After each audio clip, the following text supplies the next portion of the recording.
In the early 21st century, we take it for granted that the vast and diverse world of music that's all around us can be summoned at the flick of a switch. But not that long ago, music was a rare and feeble whisper in a wilderness of silence. How on earth did that miracle happen? Music, one of the dazzling fruits of human civilization, has become a massive global phenomenon. And so it's hard for us to imagine a time when, in centuries gone by, people could go weeks without hearing any music at all. Even in the 19th century, you might hear your favourite symphony 4 or 5 times in your whole lifetime, in the days before music could be recorded.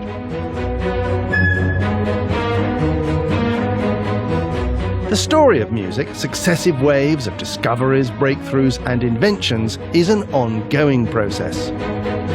The next great leap forward may take place in a back street of Beijing or upstairs in a pub in South Shields.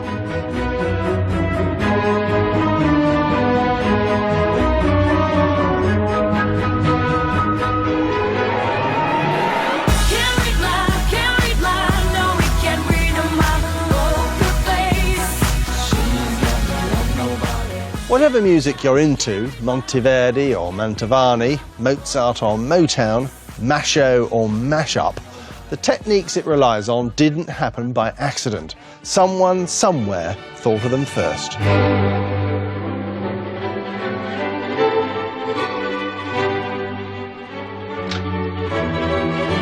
Music can make us weep or make us dance. It's reflected the times in which it was written. It has delighted, challenged, comforted and excited us. In this series, I'm going to trace music's extraordinary journey from scratch. There'll be no fancy jargon nor misleading labels. Terms like Baroque, Impressionism or Nationalism are best put to one side. Instead, try to imagine how revolutionary and how exhilarating many of the innovations we take for granted today were to people at the time. There are a million ways of telling the story of music. This is mine.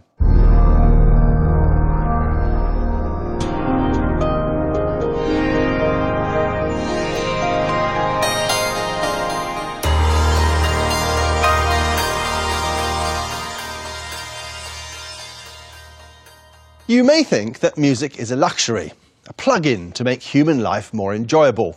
It's fine if you think that, but our hunter-gatherer ancestors wouldn't agree with you. To them, music was much more than mere ear candy. It was a matter of life and death. You don't believe me? Let me take you back to 32,000 BC, to the Stone Age cave paintings in Chauvet, France. The people who painted them may have used singing as a life-saving form of sat-nav, a bat-like type of sonar to help you find where you were in the labyrinth of caves.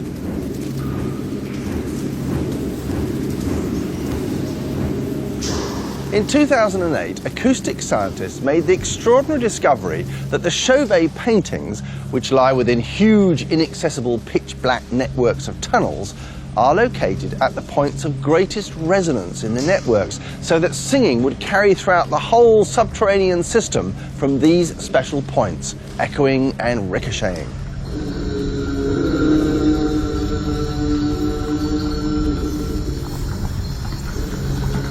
We also now know that music played an important part in Paleolithic rituals, since whistles and flutes made out of bones have been found in many of these caves.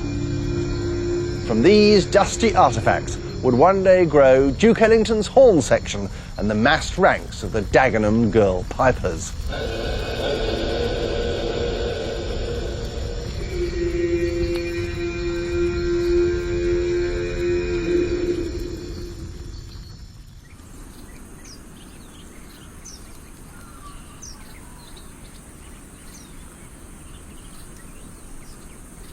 By the time that tribal communities began settling in one place and farming, between 9000 and 7000 BC, we know that music had become an essential activity. As well as helping along the rhythm of work, music was seen as something potent, magical, and if the mood required, seductive. And yet we've absolutely no idea what the music of these ancient societies actually sounded like. Because they couldn't write their music down, it has disappeared completely. There's no surviving video, no sheet music, no Pythagorean MP3, not a note of it. A few ancient instruments have been dug up, mind.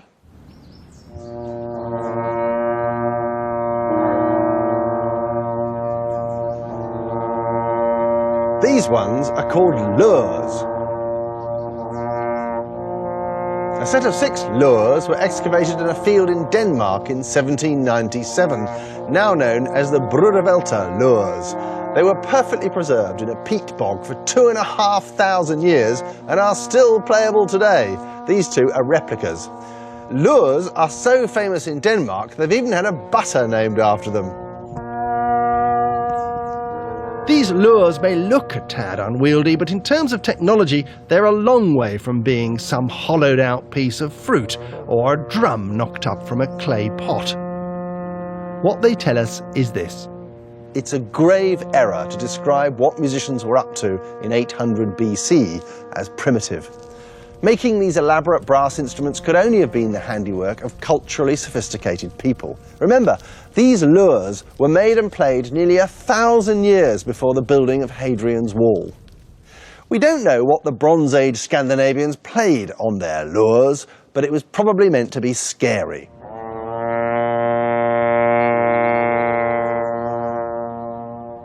Around the time the Brudervelter lures were intimidating their neighbours, much further south in the sunshine, the ancient Greeks were laying the foundations of Western civilization.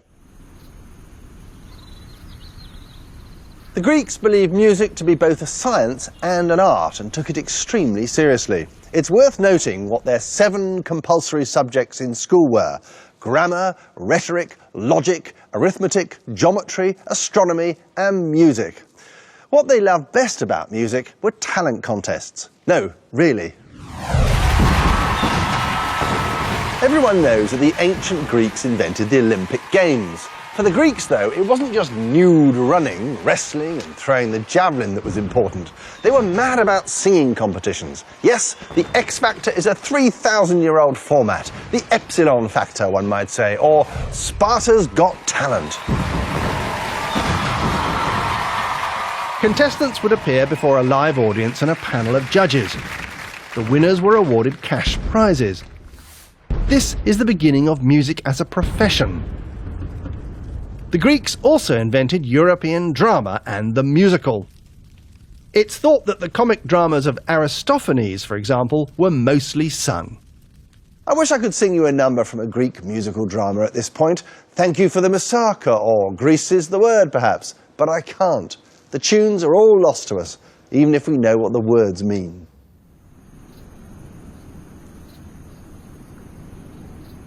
The Greeks passed on their passion for theatre, poetry and music to the Romans, who exported it, along with their legions, all over the Mediterranean. But the Romans, too, never got round to writing their music down, and so when Rome fell in the 5th century, the music of the ancient past was lost to us. It's as silent as the grave. Almost.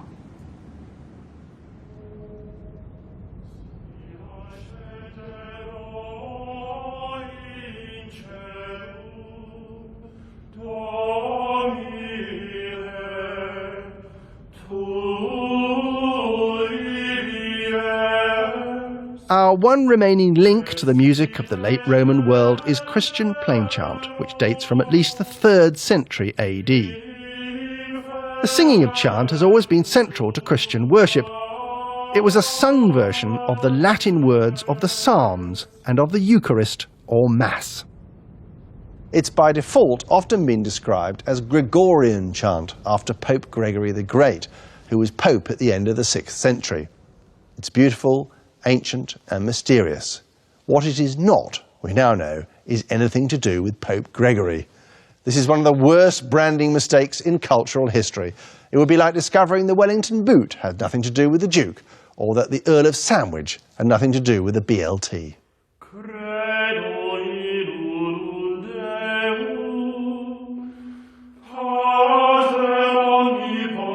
In the earliest form of plain chant, musical monks would sing a meandering tune with no accompaniment, no discernible rhythm, and no harmonizing. They are singing together in unison.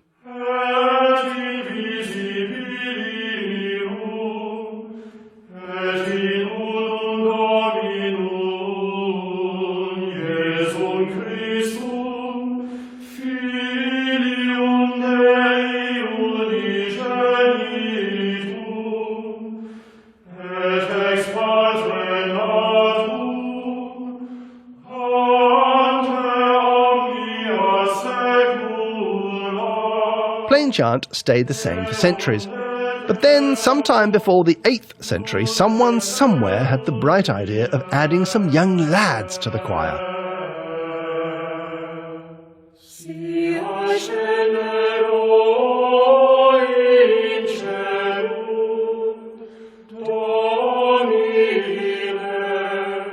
It sounds fuller and brighter with higher and lower voices combined, doesn't it?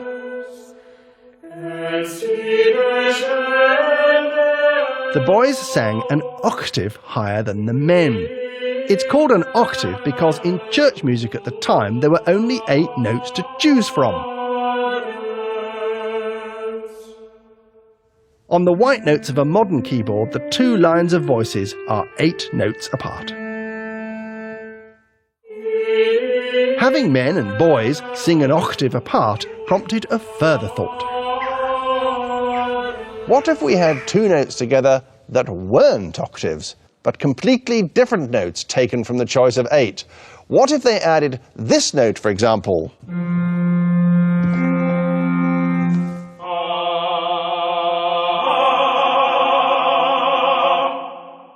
Genius.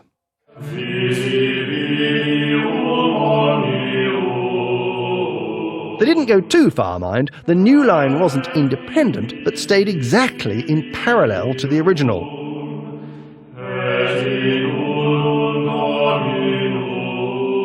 This parallel lines technique, which began in around the 9th century, was called organum, because to them it sounded like an organ, which it does.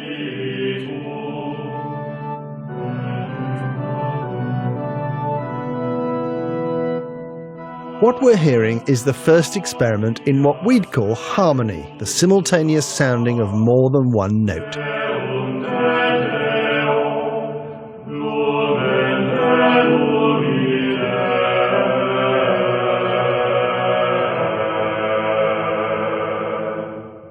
Bland and unadventurous it may seem to us now, but then, in the early hundreds, it was audio dynamite. The heady excitement of singing 2 notes at once had another spin-off. This time they went crazy. They stopped one of the lines moving around. In this form of organum, one singer just stays put on one note all the time.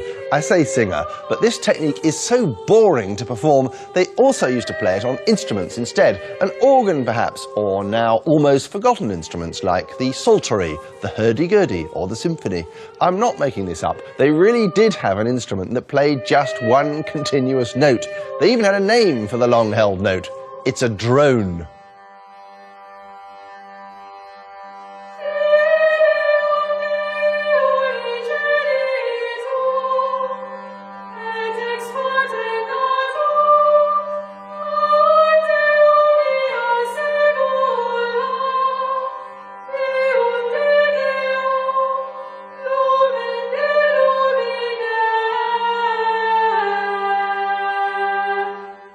This drone plus tune type of plain chant is still remembered today. On bagpipes, the perforated tube you play the melody on is still called the chanter.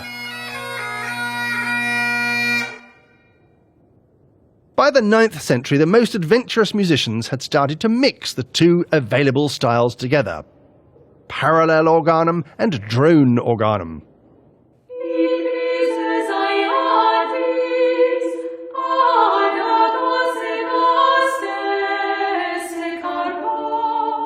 One such adventurer was Cassia of Constantinople. She is the first female composer whose name has come down to us.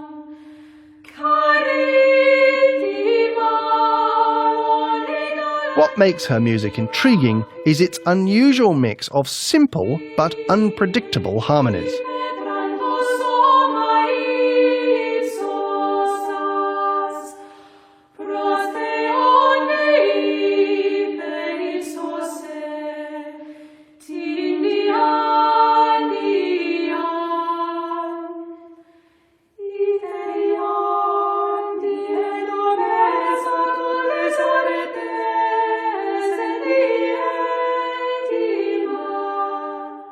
Harmony was the first giant step our medieval ancestors took as the year 1000 drew near.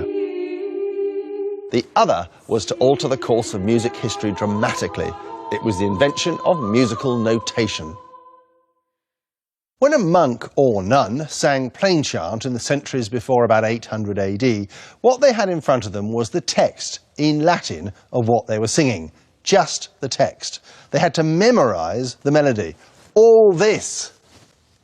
This is one of the most spectacular feats of memory in the history of the human race. But it's also a bit mad. It might take 10 years of daily repetition and practice to memorize the entire plain song repertoire for the church year. So it was deemed highly desirable to find a way of reminding yourself what the tunes for any bit of text might be. This is a 3rd century Christian hymn written in ancient Greek. Above the words, tantalizingly, is a fledgling attempt at writing the tune down. Alas, so far at least, no one can agree on what exactly it's meant to sound like. Hundreds of years went by until squiggles came along. That's not their real name, which is neumes, but squiggles are what they are. This is a page from the Winchester Troper, the oldest surviving manuscript of organum anywhere in the world. It's the painstaking work of Anglo-Saxon monks. What it shows is the Latin text that was intended to be sung with squiggles above the words and in the margin. The idea of the squiggles was to give some indication of whether the note of the melody went up or down over any given syllable, so they're better than nothing. But the squiggles had a major flaw. They're essentially a way of jogging your memory of a tune you already know. They're rubbish at teaching you a new tune from scratch. That's because they're not very good at indicating just how high or low successive notes are supposed to be, like a map without longitude or latitude. The breakthrough came in around 1000 in the Italian city of Arezzo, and it was the brainchild of a musical monk called Guido, known nowadays as Guido of Arezzo. Guido's methods were simple and clear. First of all, he gave the squiggles, or neumes, a standardized, easy-to-read form. So each note had its own symbol, or blob. He then drew 4 straight lines onto which the notes, or blobs, would be placed. One of the lines he made red to give you a fixed bearing as against all other tunes, a bit like the musical equivalent of the equator or the Greenwich Meridian. So wherever the note or blob is placed represents its pitch position, that is, whether it's an A, B or C. La. If the note goes up, the blob goes up. La. If it goes down, blob goes down. La. Step by step. Ole, ole, ole, ole, ole, ole.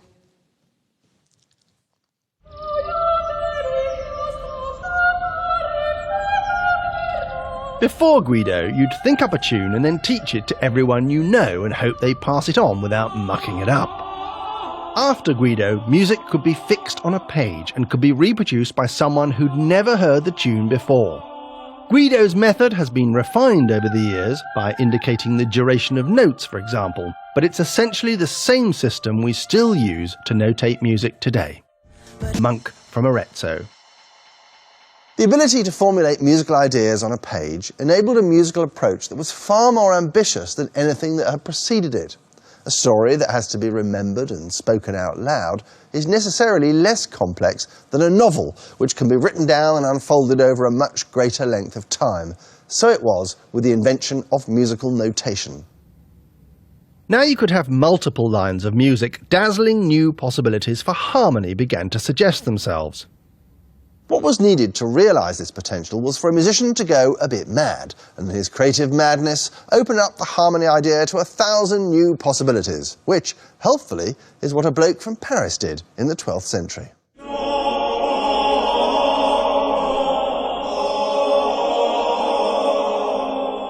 His name was Pérotin, and he composed music for the newly built Cathedral of Notre Dame. What he did was ask a seemingly simple question. What would happen if you had more than two voices singing at the same time? What if you had three? Or even, God forbid, four? This might not sound momentous now, but believe me, it was nothing short of a revolution in music.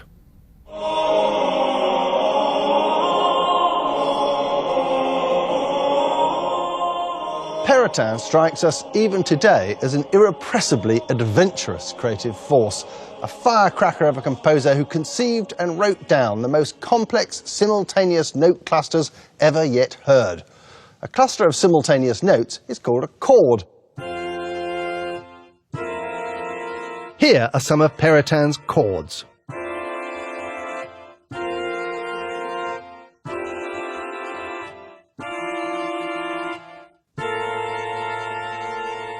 Pérotin also blazed the way forward in another area of music.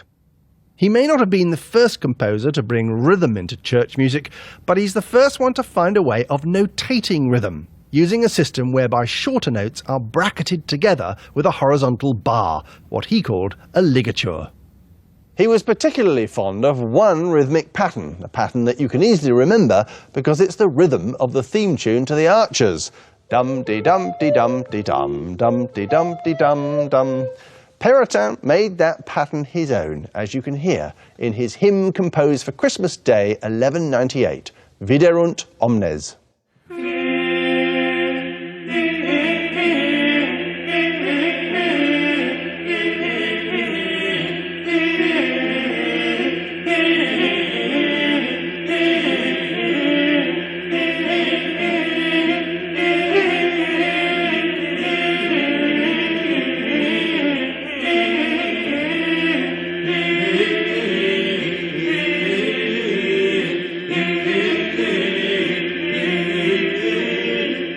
In this remarkable piece of music, you can hear not only the jaunty rhythm, but the weirdly effective harmonies, amazingly advanced for their time.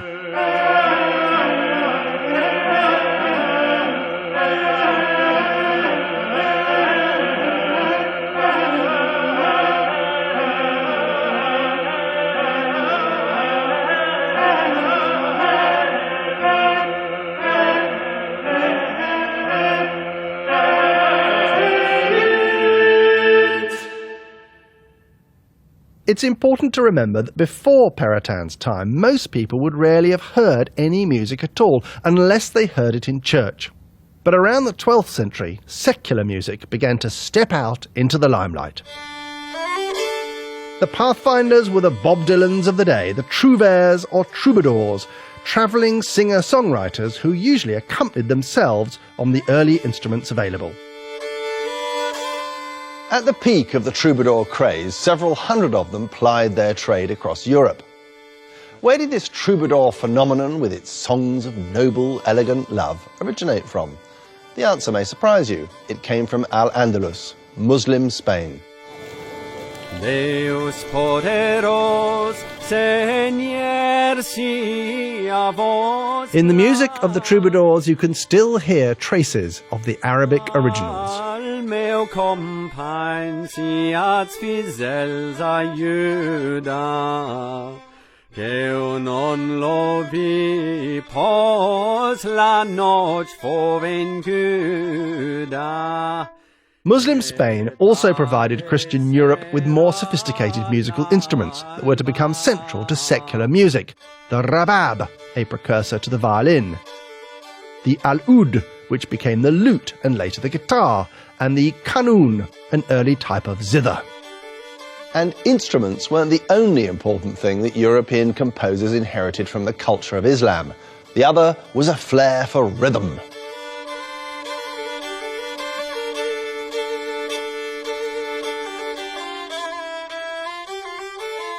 The troubadour songs, like their Arabic originals, were shaped by the poetic metre of their lyrics, so most of these songs have at least a gentle foot-tapping pulse, which is where Perotin got his rhythms from.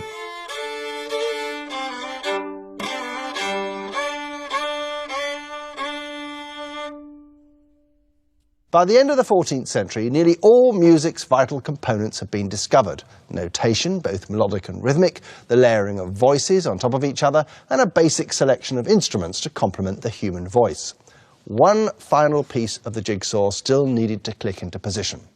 In around 1400, harmony took a huge leap forward, a leap that was to change the way music sounded forever. We still live with that change today. Before 1400, despite Perotin's adventurousness, when composers layered notes on top of each other, they only chose a very limited menu of possible note combinations. There was the basic octave. And there were two other note combinations, both of which medieval musicians called perfect, because they were thought to be godly. The perfect fourth and the perfect fifth. And before 1400, that's more or less it. In this famous piece, for example, all the harmonies are sung either 4 or 5 notes apart from the basic melody line. Gaudete, gaudete, Christus est natus, ex Maria Virgine gaudete. To our ears, accustomed to the subsequent 600 years of harmony, there's something missing, which makes the music sound bare and a little cold. Tempus vades gratiae, oquolocta pams, carminale titiae, devote vedamus. Gaudete, gaudete, Christus est natus, ex Maria Virgine gaudete. What's missing is a combination of notes that, before 1400, composers had virtually ignored.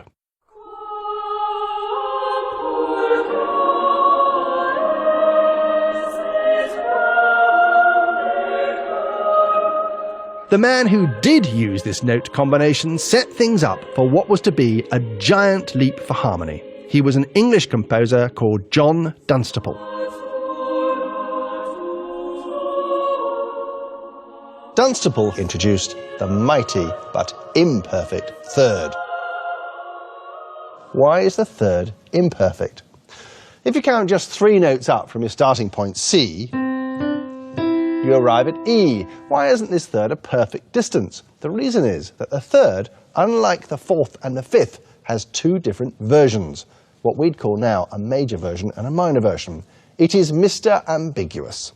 You can see just how ambiguous by counting further up the keyboard. If I count 3 notes from D, for example, I come to F, creating a minor third, ditto E to G.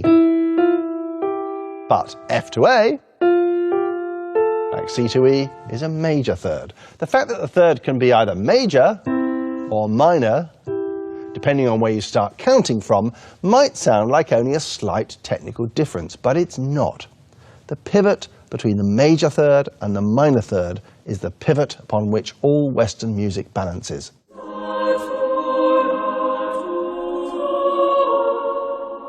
Very broadly speaking, one is happy and one is sad, and harmonies using these thirds make the music richer, more subtle and more affecting.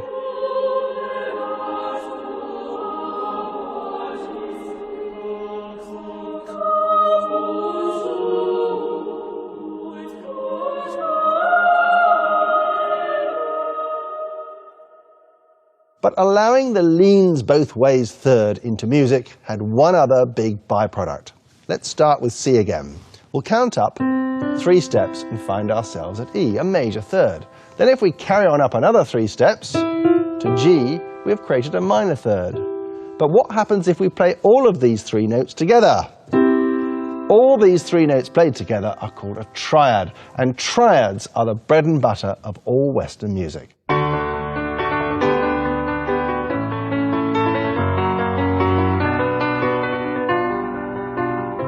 Here's a song you may recognise, which is built on triads.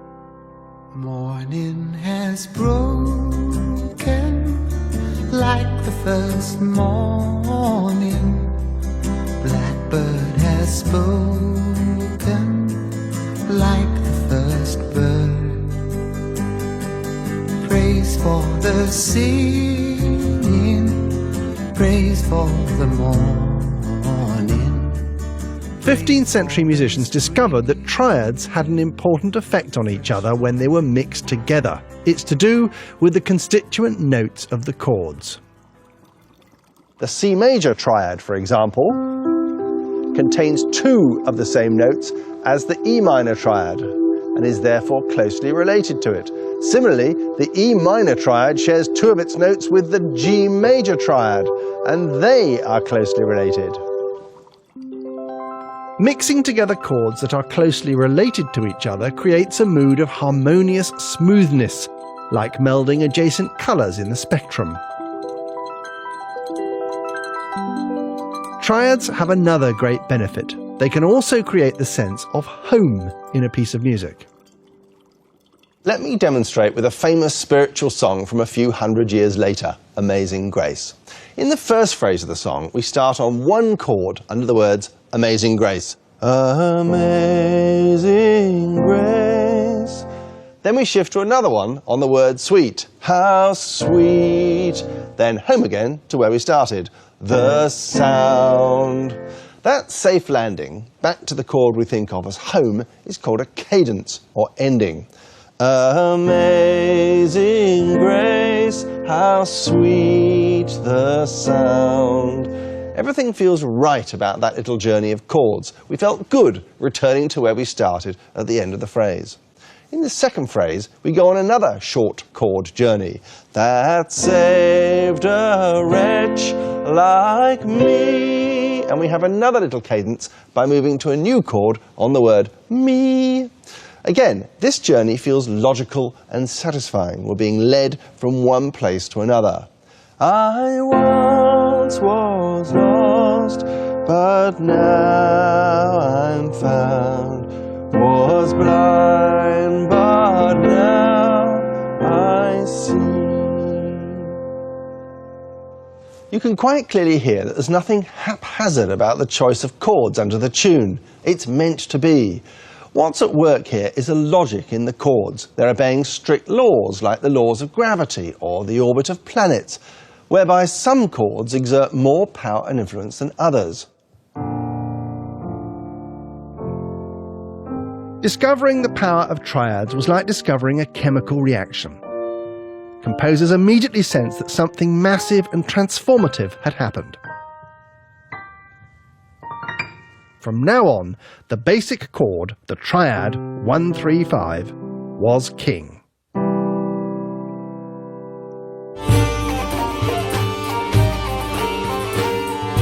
Just as the development of harmony up to this point had taken several centuries, so too the refining of musical instruments was a slow burn. But by the 16th century, a new breed of instruments had been invented, and they were to bring in a golden age of folk or popular music.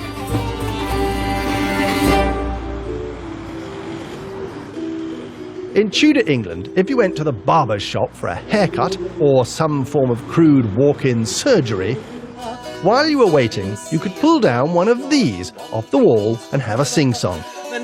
Yes, every self-respecting 16th century barber had a cittern hanging around for the use of his customers, many of whom would then accompany themselves while singing a jolly folk song. Sing no more of dumps so dull and heavy. I'm not making this up. Was ever so since summer first was leavy, and sigh no more, but let them go, and be you blithe and bonny, converting all your sounds of woe into hey nonny nonny.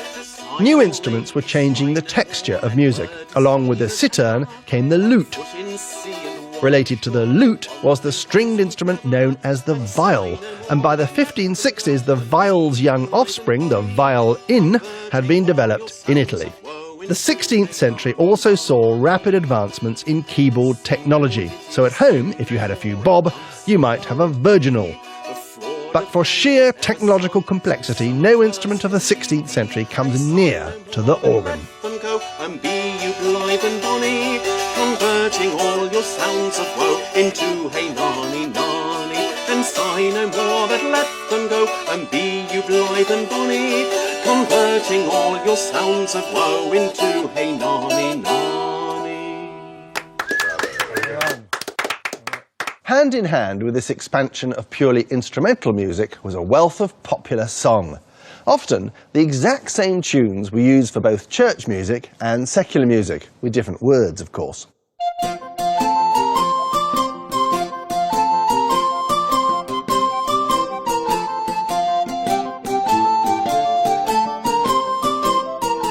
The first religious songs to get catchy tunes were the ones associated with Christmas.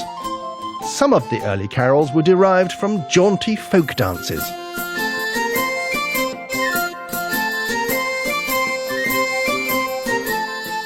One reason these 500-year-old carols are still easy on the modern ear is because of a significant shift that was taking place in the musical structure at this time.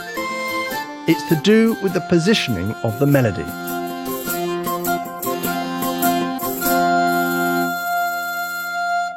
When in around 900 AD, chanting monks started to add extra voices to plainsong melodies, beginning the process that became polyphony, the layering of many voices, it was always assumed that the principal tune, the red bricks in our diagram, was the bottom one, and the added tune was on top of it. Gradually, as 2 lines became 3 and then 4, this principal melody got buried inside the 4 voices. That's why the 3rd line down in any 4-part piece of choral music got to be known as the tenor, because this was the part that held the main tune, tenir being the French verb to hold. We take it for granted that the tune of a piece of music sits on top of the texture, but this wasn't the case before the 16th century. Gradually, in all forms of music, the tune worked itself up to the top. In dulci jubilo, let songs and gladness flow. All our joy reclineth in presepio, and like the sun he shines. Once the tune was sitting pretty on the top of the texture, you were more likely to be able to hear the words clearly, and the words were about to acquire a thrilling new significance.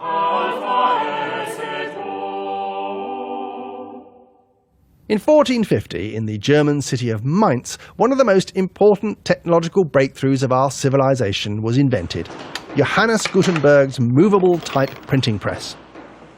Within 50 years or so of the arrival of Gutenberg's wondrous machine, music was being printed. Now, new musical ideas could spread further and faster than ever. It's shown in the career of the most influential composer of the period, Josquin des Prez. Josquin was born on what is now the Franco-Belgian border, but by his middle age he was in Ferrara in Italy, working as a resident composer for a rich and powerful duke. In terms of pure sound, Josquin could not be described as a radical, but in one key respect, Josquin made a departure from what went before that was to become a hallmark of the music of the age. Josquin is the first composer in history for whom the meaning of the words is paramount, and who tried to bring out and express that meaning in the way he set words to music. Small wonder that the majority of pieces he composed for the church were called motets, which means literally the words. One such motet is Miserere Mei, Have Mercy on Me.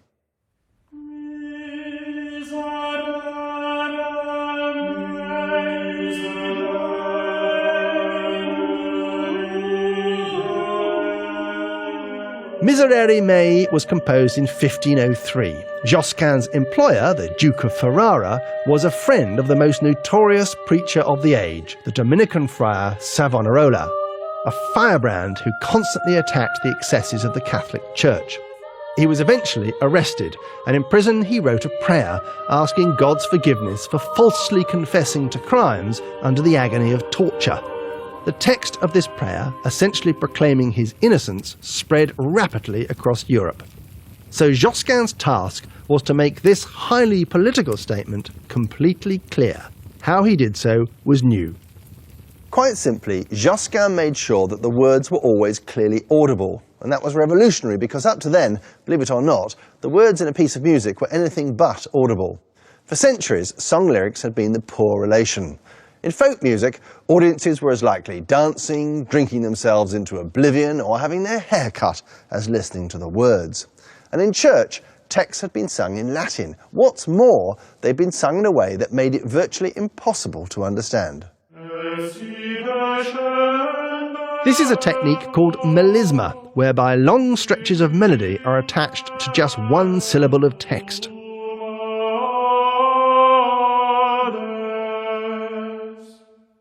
The melismatic style could be musically attractive, but it destroyed any chance of the listener hearing what words were being sung. So in the first few bars of Josquin's motet, each voice utters the simple phrase, Miserere mei Deus, have mercy on me, Lord, one by one.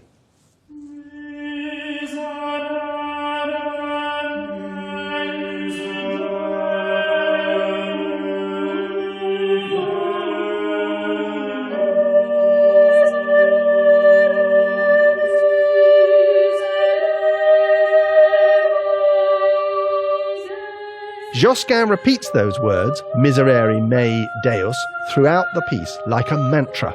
He also finds ways of highlighting the words that were to be imitated by other composers time and time again. One is to have the voices cascade downwards like falling tears.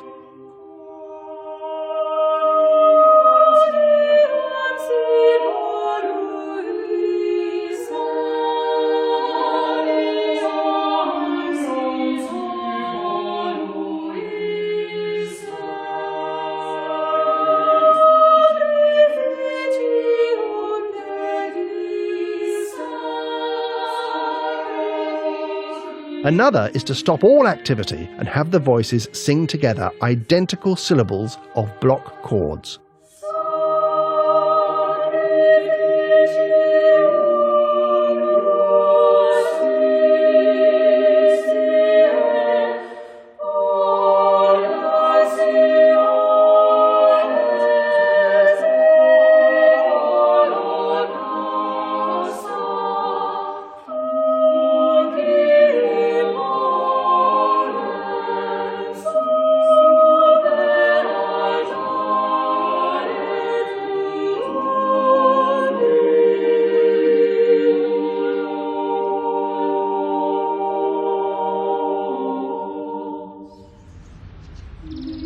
In 1517, only 17 years after Savonarola's execution, Martin Luther set in train the Reformation. Not only did religion change, religious music changed too. In Lutheran churches, for the first time, the congregation played a major role in music, taking the lion's share of the singing in their own language. Luther, as well as being a theologian, scholar, writer and preacher, was a composer.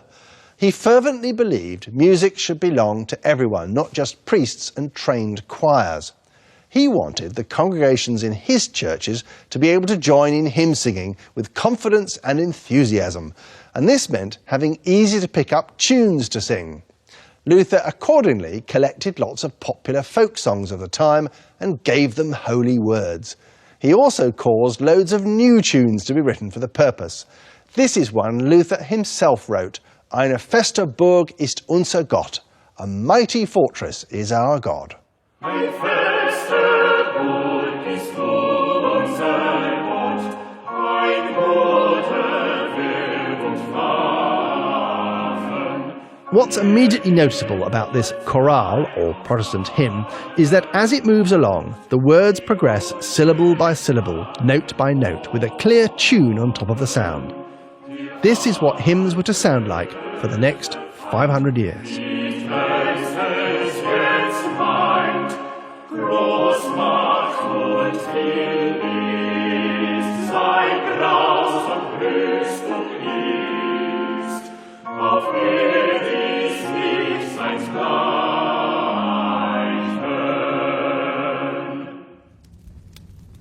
What followed the Reformation was more than 100 years of religious intolerance and state-sponsored terror. In the midst of this bloodbath, perhaps not surprisingly, the mood of sacred music was overwhelmingly one of penitence, remorse, and lamentation.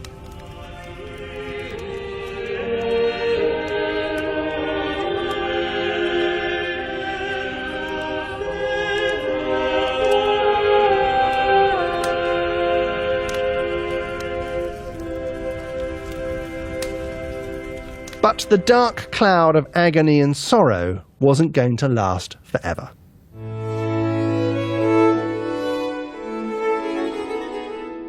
As the 16th century drew to a close, serious religious music, though it was still commissioned both by the church and by rich patrons, was about to lose its role as the dominant form of new music.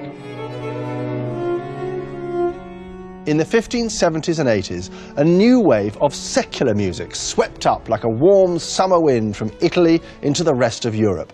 It seemed to contain the seeds of something quite different from the angry certainties of the religious squabble. Not for the last time in musical history, art music, the music of posh people, was to be saved from itself by popular folk song traditions. The pioneering figure in this new wave of secular music was a Franco-Flemish composer called Jacques Arcadelt. The lute player in Caravaggio's picture here is playing some of his music. He was that famous. Everything about his songs cocked a snoop at pomposity and authority. His lyrics are concerned with human pleasures. They're full of sensuous imagery and sexual allusion. He worked for a while in Italy, where he wrote madrigals, then moved to France, where he wrote their equivalent, chansons. Typical of these is the cheeky, syncopated tale of Margot, the mysterious grape picker.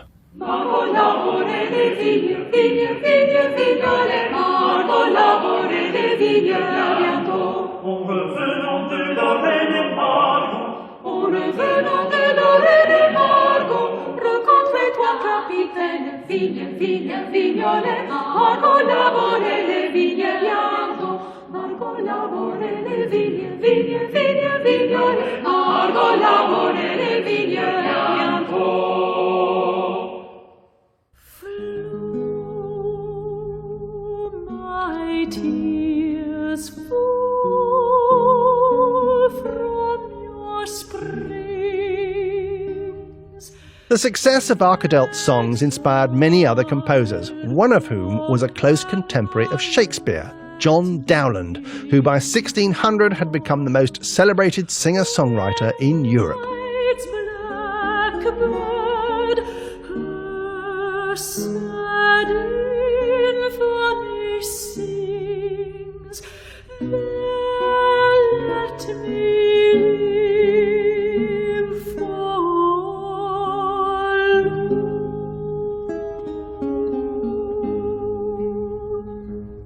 Dowland's songs are strikingly different in tone and attitude to anything that had gone before. He's interested in people and their emotions, not gods and demons. A song like Flow My Tears doesn't seem out of place amongst those of our own time. lost fortunes deplore, light doth but shame disclose.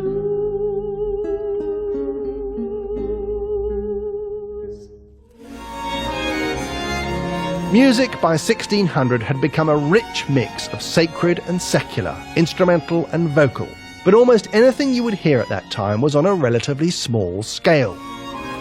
The time was right for someone somewhere to start creating long, substantial forms that would last a whole evening and leave audiences cheering for more, which is exactly what happened.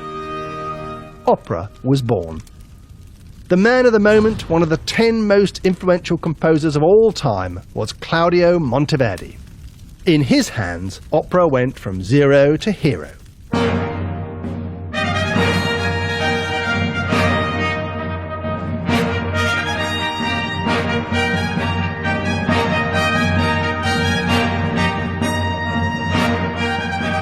In opera, music is at the service of the drama, and so it needs to be able to express complex, even conflicting emotions. Luckily, Monteverdi had already spent years trying to do exactly that with his sophisticated, passion-filled madrigals. To do so, he had begun to recalibrate harmony. Let's look at just one of his madrigals, which put cats among pigeons even in his own time. It's from the 5th book of madrigals of 1605, and it's called O Myrtillo, Myrtillo, animi mea. O myrtle, myrtle, my soul. Listen to this bit. Che chiami crudelissima Amarilli. It's obvious Monteverdi is dipping in and out of all kinds of chords that don't seem comfortably related to each other. He wants you to feel surprised or intrigued, especially if it enhances the words of the poem. So on these words, che chiami crudelissima Amarilli, the one you call cruelest Amaryllis, he creates a series of deliberate clashes of chord called a dissonance or suspension. Instead of sticking to chords that had close affinities with each other, he deliberately mixed up unrelated chords and exploited the strange, disorientating sounds this produced.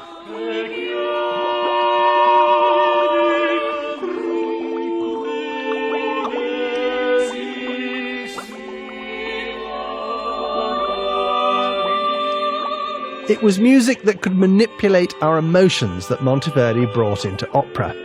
He also introduced another ingredient, a dramatic aural effect that had been invented in Venice, then one of the world's richest and most powerful city-states. Its huge, cavernous basilica, St. Mark's, employed some of the best musicians in Europe, including, for a time, Monteverdi himself. On top of all this, the building served as a kind of musical and acoustical laboratory. An uncle and nephew team called Gabrielli had developed a kind of precursor of surround sound at St. Mark's, achieved by placing groups of singers and instrumentalists in different parts of the building and having them sing or play alternately. The technical term for the technique is polychoral, many choirs.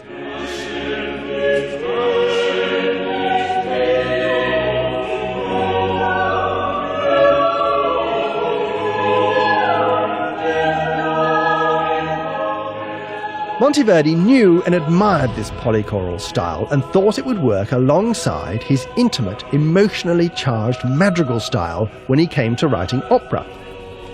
Monteverdi didn't invent opera. A Florentine composer called Peri did in 1597. But Monteverdi did write the first good opera, Orfeo, which premiered in Mantua in 1607. He was aiming for maximum emotional effect, maximum narrative clarity, maximum impact, even shock, and wasn't going to obey anyone's rules about what he could or could not do.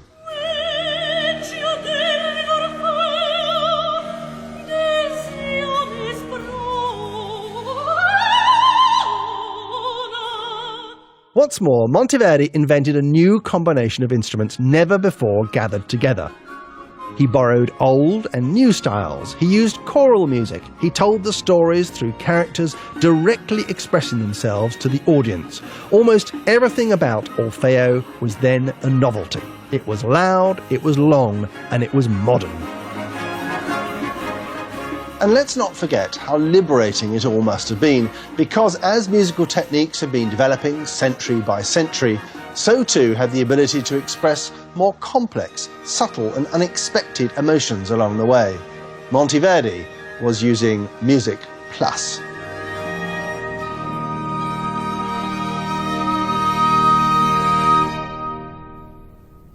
Orfeo had been performed in a ducal court in front of a small select audience. Monteverdi's last opera, The Coronation of Poppea, was performed in a Venetian theatre in front of a paying public. It's one of the most radical dramas of all time. Why is Poppea so radical? To put it simply, because it was about real people and their complicated, messy emotions. The Emperor Nero and his mistress Poppea were actual historical figures, and Monteverdi's music acts as the soundtrack to their real-life passions. On the surface of it, Poppea is about lust and ambition conquering all. It ends with a duet for Nero and Poppea of unabashed eroticism called Pur te miro, pur te godo, I gaze on you, I possess you. It appears as if Nero and Poppaea are being congratulated for their criminal greed.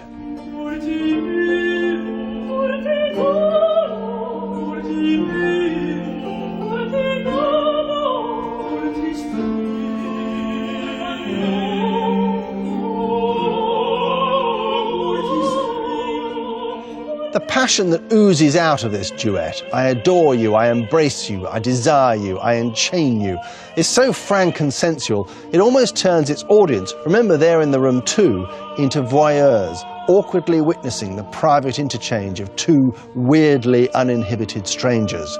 This was new territory indeed, the full Monty.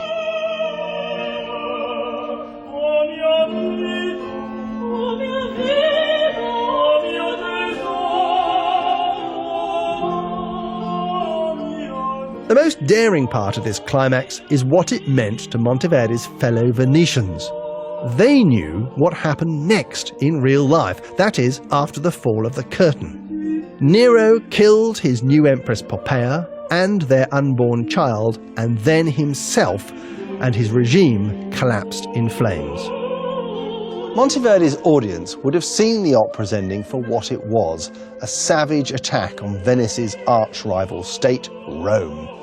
In the light of this, the coronation of Poppaea can be seen as a scathing critique of the excesses of Roman power and the pressing need for humane self-restraint.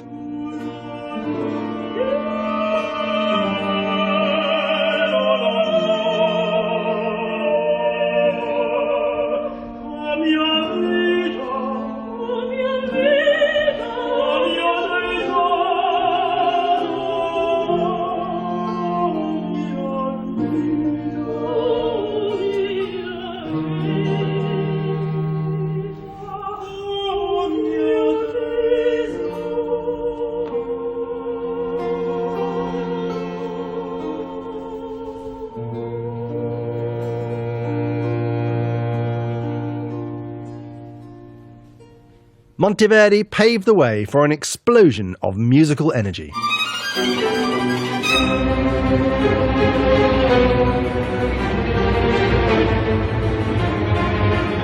If innovations had come along at a snail's pace in the previous 1,000 years, the next 100 in music saw them coming thick and fast. In the next programme, the era of Vivaldi, Bach and Handel, and the exhilarating sound of invention.